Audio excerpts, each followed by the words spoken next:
श्रीमद् भगवत गीता के पास आपके हर प्रश्न का उत्तर है।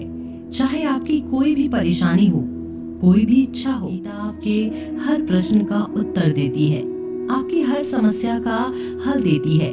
चाहे वह परेशानी आपके मन की हो या धन की हो, आपके शरीर की हो या आपके रिश्ते की हो, समस्या का उत्तर श्रीमद् भगवत गीता में जरूर मिलेगा। आज हम उसी श्रीमद् भगवत गीता के 8 अनमोल आदेश जो आपकी पूरी जिंदगी बदल देंगे। बस आप उन बातों को वीडियो के अंत तक ध्यान से सुनिए। जो भी व्यक्ति इस वीडियो, उसे अपनी जिंदगी की हर परेशानी का हल जरूर मिलेगा।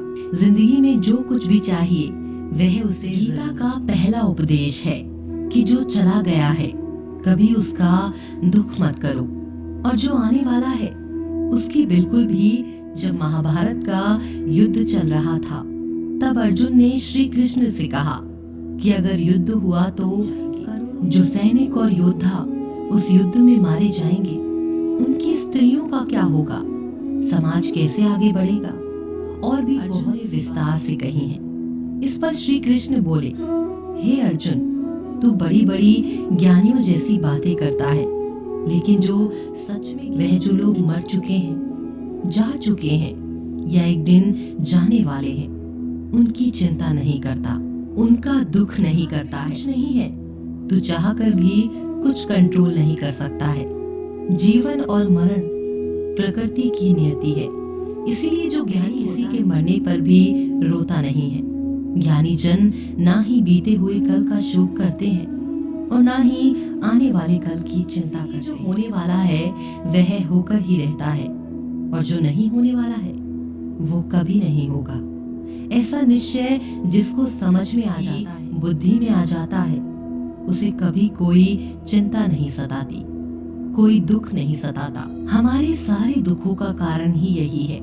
या तो हम जो वक्त गुजर सोचकर परेशान होते रहते हैं, या भविष्य की चिंता करके खुद को बीमार कर लेते हैं। गीता का ज्ञान हमें सिखाता है कि ना तो हम बदल सकते हैं और ना ही आने वाले कल पर कंट्रोल कर सकते हैं। हमारे हाथ में सिर्फ वर्तमान है, आज ही का पल है। 99% तनाव और चिंताएं भूतकाल और भविष्य काल के बारे में सोचते रहने से ही होता है। हम हमेशा उसी में ही जीते रहते हैं, वर्तमान में नहीं जीते, इस पल को कभी नहीं जीते। जब आप वर्तमान का पूरा आनंद लेना सीख जाओगे, तभी आपके जीवन से तनाव, चिंता दूर हो जाएगी। वर्तमान में जीना एक बहुत बड़ी उपलब्धि है। हमारे हाथ में भी सिर्फ आज का ही पल है, हमें जो आज ही करना है। कभी यह सोचकर समय नष्ट नहीं करना चाहिए कि अभी मेरे पास बहुत समय बचा है। एक गुरुजी ने अपने शिष्य को एक पारस का पत्थर दिया, और वह शिष्य बहुत आलसी, हर काम को कल पर टाल देता। गुरुजी ने उससे कहा कि मैं तुझे पारस का पत्थर दे रहा हूँ। इस पत्थर से जब तू लोहे को भी स्पर्श कराएगा तो वो लोहा स्वर्ण बन जाएगा, सोना बन जाएगा। और यह है पारस पत्थर, मैं तुझे 1 महीने के लिए दे रहा हूँ। जब 1 महीना समाप्त हो जाएगा तब यह पारस पत्थर मैं तुझसे वापस ले लूंगा। जब तक तू इस पत्थर को अपने पास ही रख। गुरुजी का वह शिष्य बाजार में लोहा खरीदने गया। बाजार में उसे लोहे का रेट बहुत महंगा लगा। उसने सोचा थोड़े दिन रुक कर ले लूंगा, जब लोहे का रेट कम हो जाएगा। उसकी बुद्धि में यह नहीं आया कि इस लोहे को सोना बनाकर मैं बहुत अधिक धन कमा सकता हूँ।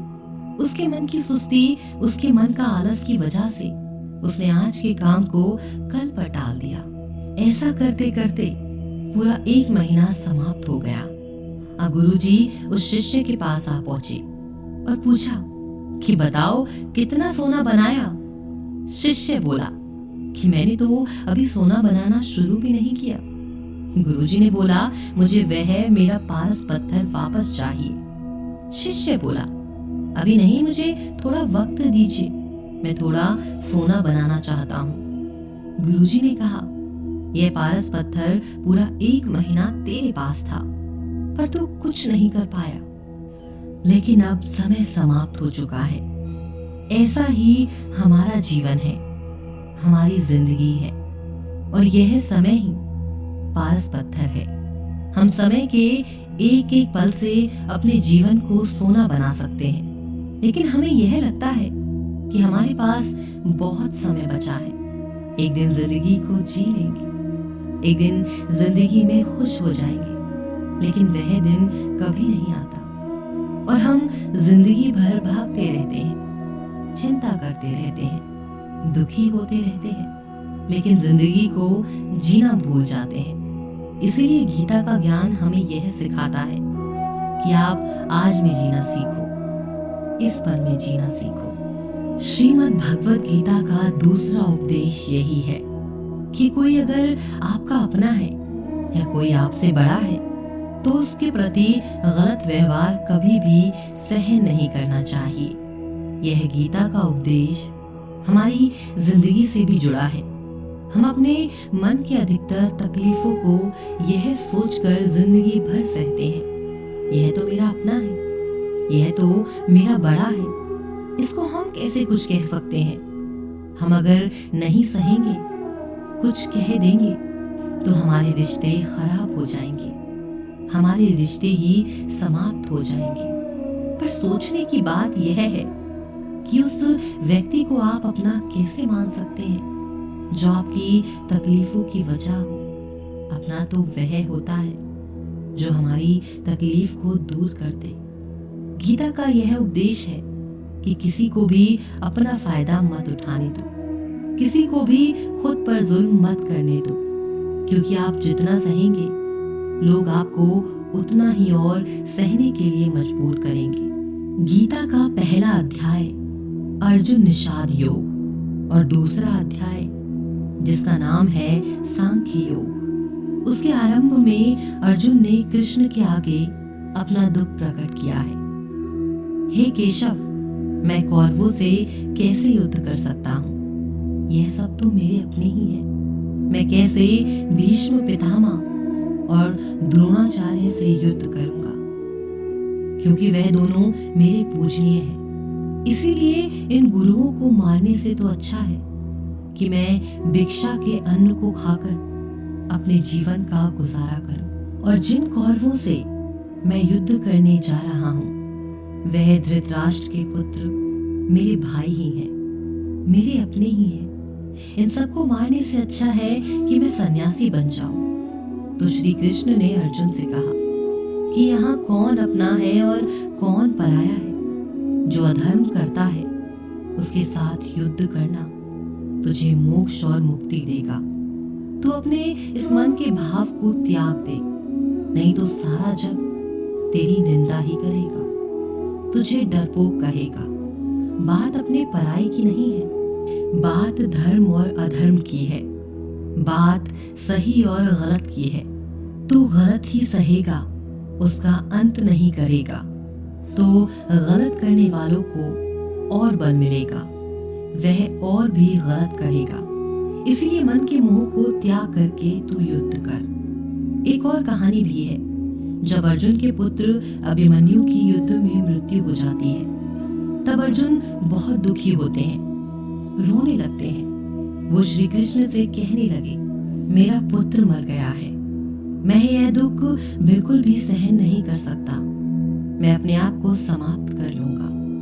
फिर भगवान श्री कृष्ण उसे आत्माओं के लोक में लेकर गए, जहां अभिमन्यु आनंद से बैठा हुआ था, क्योंकि उसने सत्योचित व्यवहार किया था।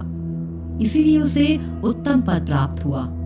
जब अर्जुन अभिमन्यु के पास रोते रोते गया तो अपने पुत्र को देखकर बहुत प्रसन्न हुआ। उसे गले से लगाकर कहा, हे पुत्र, तेरे बिना तो मैं जी ही नहीं सकता।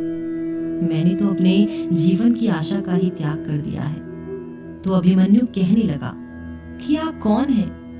अभिमन्यु बोला, मैं तेरा पिता हूँ और तू मेरा पुत्र है अभिमन्यु। तो अभिमन्यु कहने लगा कि कौन पिता कौन पुत्र? मेरे हजारों जन्म हुए, किसी जन्म में आप मेरे पिता बनते हैं और किसी जन्म में मैं आपका पिता बनता हूँ। आत्मा का ना तो कोई माता होता है, ना ही कोई पिता होता है। जब अर्जुन ने देखा कि मेरा पुत्र मुझे पहचान ही नहीं रहा है, तो उसका सारा मोह खत्म हो गया। इसलिए गीता के इस उपदेश को ठीक से समझ लो कि यहाँ कोई अपना पराया नहीं है। जो बुरे वक्त में, तकलीफ के वक्त में साथ दे, सिर्फ वही अपना है, बाकी सब पराए हैं। गीता का तीसरा उपदेश यह है कि मौत से डरना बिल्कुल व्यर्थ है। श्री कृष्ण ने गीता में कहा है कि संसार मृत्यु लोक है। जिसका भी जन्म हुआ है वह एक दिन जरूर मर जाएगा। जिसका आरंभ हुआ है उसका अंत अवश्य होगा। हम इसे रोक नहीं सकते हैं। जैसे हम रोज कपड़े बदलते हैं, वैसे ही हमारी आत्मा नया शरीर धारण करती है। मृत्यु सिर्फ इस जीवन का एक नया आरंभ है। इस जीवन का अंत नहीं है। आत्मा कभी नहीं मर सकती और ना ही इसे कोई मार सकता है। लेकिन मौत का डर मनुष्य को सबसे ज्यादा लगा रहता है। मौत का दुख भी इंसान को सबसे ज्यादा होता है। एक पेड़ में दो पक्षियों का एक जोड़ा रहता था। दोनों को एक दूसरे से बहुत प्रेम था। उन्होंने साथ जीने मरने की कस्में खाई थी। एक दिन वहां एक शिकारी आया और तीर चलाकर वहां बैठे मादा पक्षी को मार दिया। तो वह अकेला नर पक्षी रोने लगा कि मैं तुम्हारे बिना कैसे जी पाऊंगा। तुम्हारी जगह मेरी मृत्यु आ जाती, मेरा जीवन तुमको मिल जाता। रो रो कर बहुत विलाप करने लगा।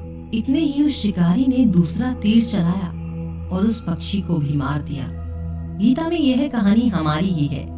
हम भी रोते रहते हैं जब कोई मरता है, क्योंकि हमें यह नहीं पता कि एक ना एक दिन हमारे जीवन में समाप्त हो जाएगा।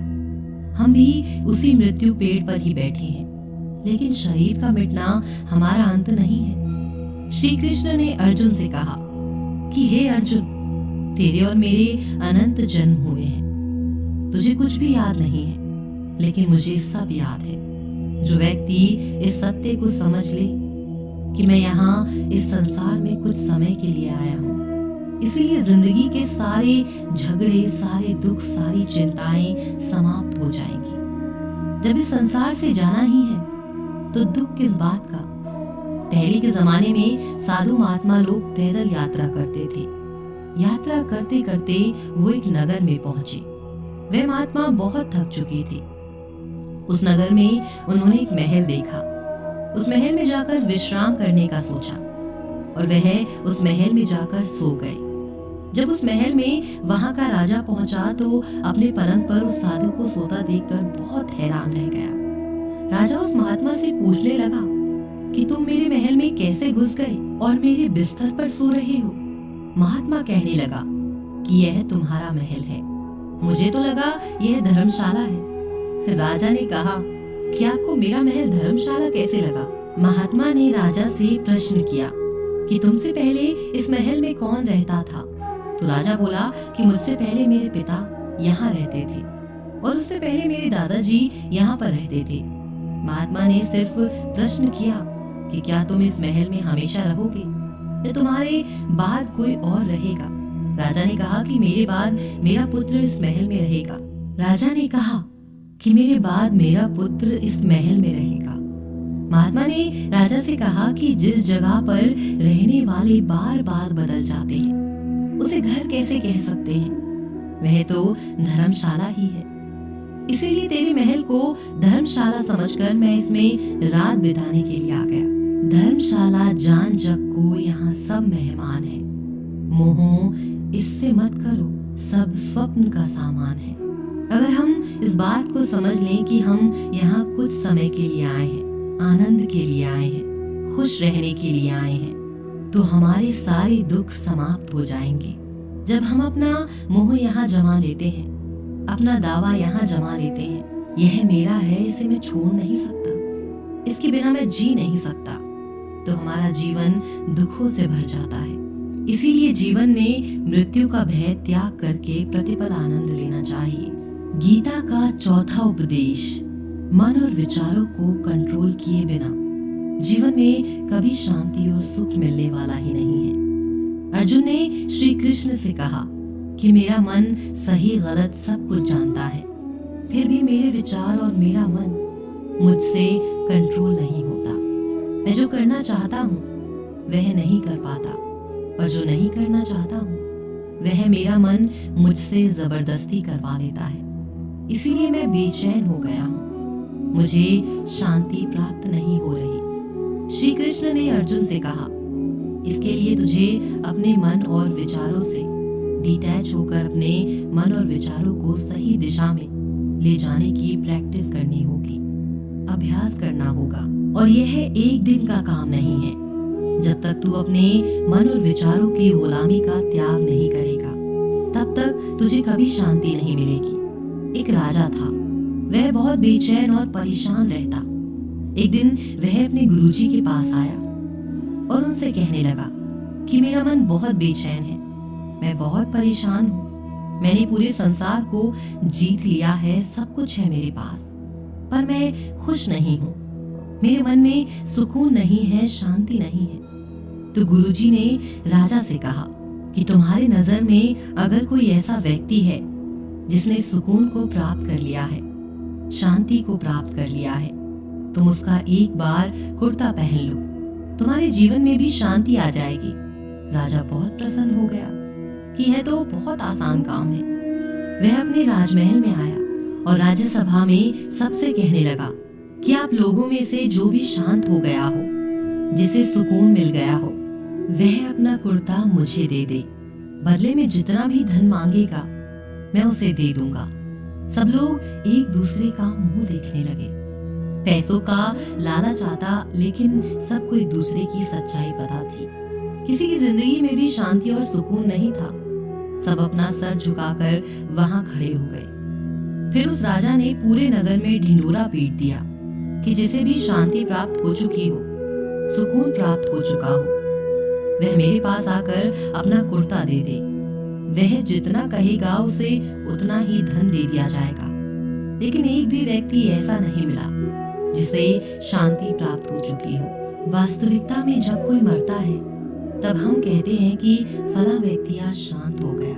किसी जिंदा इंसान के लिए नहीं सुना कि एक जीता जागता इंसान शांत हो गया है। राजा के सैनिक पूरे शहर में ढूंढते फिरे। एक पेड़ के नीचे एक महात्मा तपस्या करता दिखा। उनके चेहरे पर शांति थी, सुकून था। सैनिक उस महात्मा के पास आकर पूछने लगे कि क्या आपने शांति प्राप्त कर ली है, सुकून प्राप्त कर लिया है? महात्मा ने कहा, मैं पूरी तरह से शांत हूँ। वह सैनिक उसे राजा के पास ले आए। राजा ने इस महात्मा से प्रश्न किया कि क्या आपको शांति और सुकून प्राप्त हो चुके हैं? वह महात्मा कहने लगे, महाराज मैं पूरी तरह से शांत हूँ, मुझे कोई चिंता नहीं, एक किसी चीज का लालच नहीं, मुझे कोई इच्छा नहीं। राजा जी बहुत प्रसन्न हो गए कि आखिर वह व्यक्ति मिल गया जिसे शांति प्राप्त हो चुकी है, जिसे सुकून प्राप्त हो चुका है।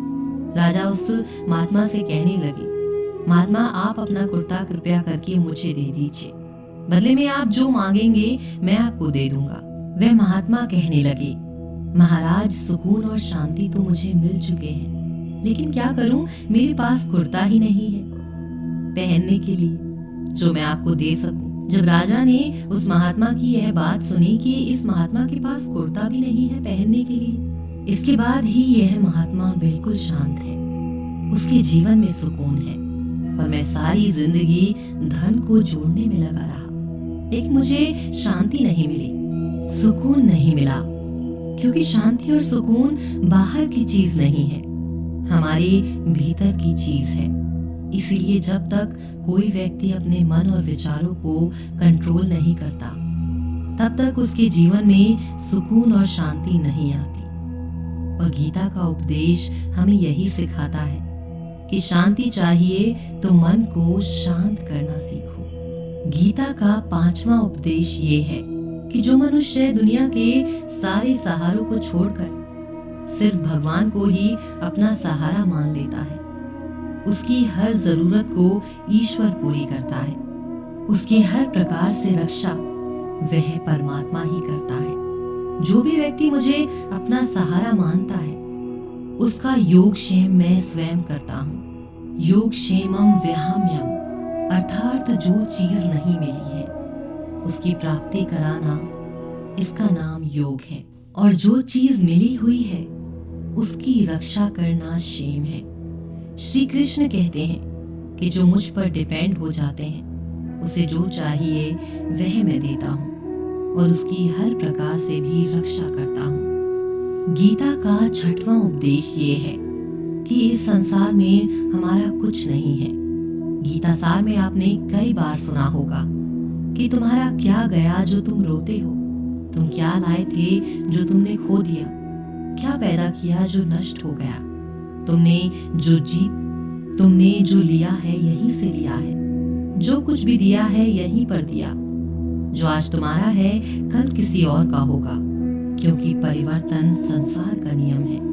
कल तक जिसके बिना आप जी नहीं सकते थे, आज उससे कोई रिश्ता ही नहीं है, बातचीत तक नहीं है। कहाँ गए वह जीवन भर के सारे रिश्ते, वो सारे मित्र जो साथ जीने मरने की कसमें खाते थे।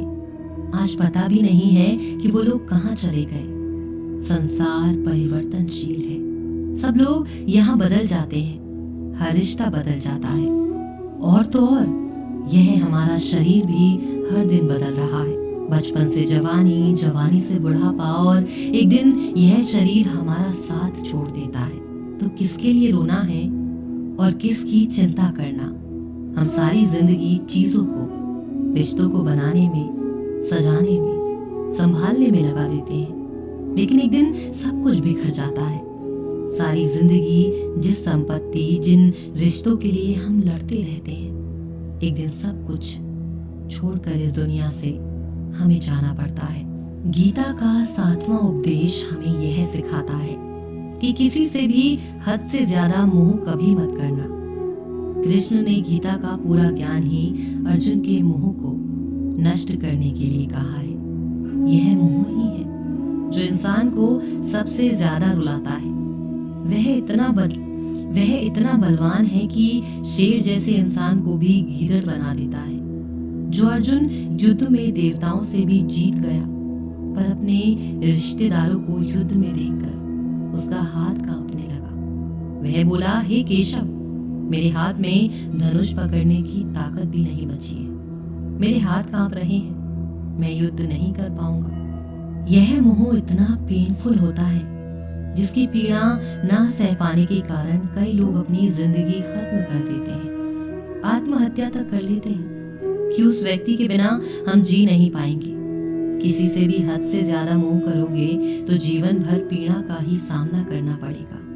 जो व्यक्ति अपने मुंह से बाहर नहीं आता, उसका सब कुछ छिन जाता है, उसकी सारी खुशी खत्म हो जाती है। इसीलिए गीता का ज्ञान बार बार यही सिखाता है कि अपने मन के मोह को त्याग करके आप बलवान बनो, बुद्धिमान बनो, सत्य के दर्शन करो कि वास्तविकता क्या है। क्योंकि हमारा मोह हमें झूठ ही दिखाता है, झूठ पर ही विश्वास दिलाता है और दिल में झूठी उम्मीदें जगाता है, और यही हमारे दुखों का सबसे बड़ा कारण है। हम ही मोह कर लेते हैं, हम ही लोगों से उम्मीदें लगा लेते हैं, पर वास्तविकता बिल्कुल अलग होती है। लोग वैसे नहीं होते जैसा हम मान लेते हैं, जैसा हम समझ लेते हैं, क्योंकि मोह के कारण हमें सच्चाई नहीं दिख पाती, लोगों का असली चेहरा नहीं दिख पाता। गीता का उपदेश हमें यह सिखाता है कि जीवन में अगर आनंद और प्रसन्नता से रहना है, तो किसी से भी हद से ज्यादा मोह कभी मत करना। 8वां उपदेश यही है कि इस दुनिया में अगर आए हो तो दुख तो मिलेगा ही मिलेगा। दुख से कभी घबराना मत, दुख से कभी डरना मत। श्री कृष्ण ने गीता में कहा है कि यह संसार दुखों का घर है। जैसे औषधालय में औषधि मिलती है, पुस्तकालय में पुस्तक मिलती है, चिकित्सालय में चिकित्सा होती है, वैसे ही संसार को भी श्री कृष्ण ने एक नाम दिया है, दुखालय, जहाँ पर दुख मिलता है। दुख तो यहाँ हर किसी के जीवन में आता ही है, लेकिन अगर दुख आया है तो सुख भी आएगा। इसीलिए दुख से कभी डरना नहीं चाहिए, क्योंकि यह संसार दुखालय भी है और अशाश्वत भी है। अशाश्वत का मायना ही यही होता है कि यहाँ परमानेंट कुछ भी नहीं होता है, यहाँ सब कुछ बदल जाता है।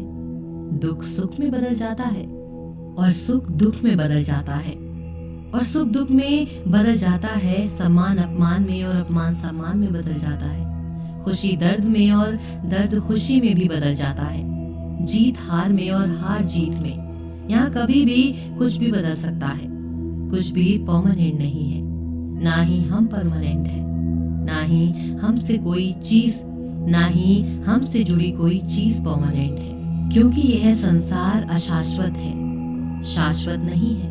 यहाँ सब कुछ बदलने वाला है, यहाँ कुछ भी परमानेंट नहीं है, यहाँ कुछ भी परमानेंट नहीं रहेगा। आपका दुख ही परमानेंट नहीं रहेगा, इसलिए दुख से कभी भी डरना नहीं चाहिए। गीता का यह उपदेश हजारों साल पुराना है, लेकिन आज भी नए से नया है। पूरे विश्व में गीता को सबसे ज्यादा पढ़ा गया है और सबसे कम समझा गया है। श्रीमद् भगवत गीता के ये उपदेश अगर कोई ठीक से समझ ले और उसे अपनी जिंदगी में उतार ले, तो यह बात पक्की है कि वह अपनी जिंदगी में जो चाहे वह हासिल कर सकता है। अपने जीवन की हर समस्या से वो एक पल में बाहर आ सकता है। श्रीमद् भगवत गीता के इन उपदेशों को हमें बार बार सुनना चाहिए। जब भी जीवन में कोई चिंता या परेशानी आए, तो एक बार इस उपदेश को जरूर सुन लेना और मन में यह विश्वास रखना कि गीता का यह उपदेश आपको जीवन की हर परेशानी में अवश्य राह दिखाएगा।